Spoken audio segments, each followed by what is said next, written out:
বৈশাখের তীব্র রোদে যখন ক্লান্ত চারপাশ, তখন বিশ্ববিদ্যালয়ের একজন বাবুর্চির হাত ধরে সবুজের স্নিগ্ধতায় ভরে উঠেছে নোয়াখালী বিজ্ঞান ও প্রযুক্তি বিশ্ববিদ্যালয় ক্যাম্পাস। এক যুগ আগে বাবুর্চি হারুনুর রশিদের হাতে লাগানো ৩টি বটগাছ এখন দিচ্ছে ছায়া আর স্বস্তি। বিশ্ববিদ্যালয়ের বিভিন্ন গুরুত্বপূর্ণ স্থান, হল, প্রশাসনিক ভবন, সড়কের পাশে তিনি রোপণ করেছেন শত শত গাছ। শুধু গাছ লাগানোই নয়, নিয়মিত পরিচর্যাও করেন নিজ হাতেই।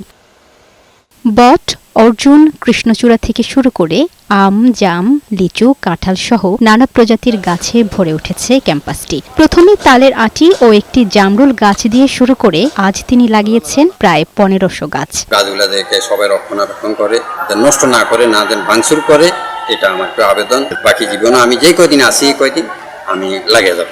আর্থিক সীমাবদ্ধতা থাকা সত্ত্বেও তিনি প্রায় ১৫০০ গাছ লাগিয়েছেন। এটা সত্যিই প্রশংসনীয় উদ্যোগ বলে জানান নবী প্রবী শিক্ষার্থী ও হারুনুর রশিদের সহকর্মীরা। পরিবেশে বনায়ন নষ্ট করা হচ্ছে বা বিভিন্নভাবে গাছপালা কাটি ফেলা হচ্ছে সড়কের জন্য, ঘরবাড়ি করে ফেলার জন্য।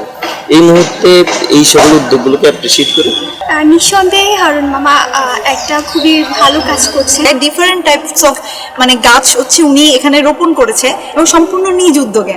তো এই বিষয়টাকে আসলে আমরা অনেক অনুপ্রেরণা বোধ করি। নবী প্রবী প্রশাসনের পাশাপাশি হারুনুর রশিদের এই উদ্যোগে ক্যাম্পাসে তৈরি হয়েছে পাখির অভয়ারণ্য, শিক্ষার্থীদের জন্য শীতল পরিবেশ আর প্রকৃতির ভারসাম্য রক্ষার এক উজ্জ্বল দৃষ্টান্ত, যার স্বীকৃতি স্বরূপ তাকে বিশ্ববিদ্যালয় প্রশাসন থেকে দেওয়া হয়েছে সম্মাননা।